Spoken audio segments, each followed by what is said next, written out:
So we have 5 accents. Ano yung accent? Accent is like accent. Yung So accent. the way it's put on the word, you accent on the word. Alam niyo naman yung meaning ng accent. Kahit sa English, Accent. dapat I have to put an accent on something. I have to focus on something. I have to focalize on something. Ganun talaga pa. Pag yung place sa word na dapat ibigay mo na special attention. Yan lang. As simple as that. So we have this what we call accent. So i-pronounce nyo muna, sorry.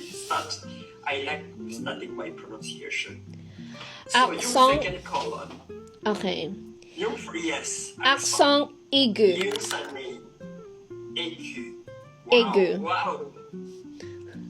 Kapag accent aigu siya, it's like yung pronunciation, where the accent is, usually it's on the letter A in French. A. A.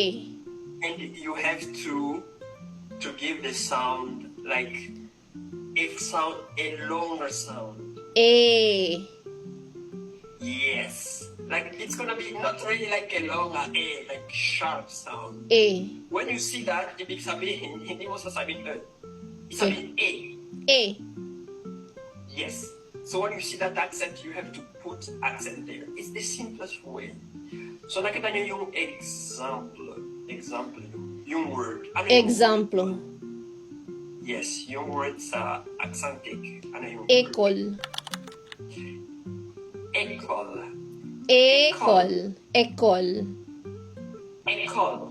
École. Yes! Parang ano siya. École. Ganon.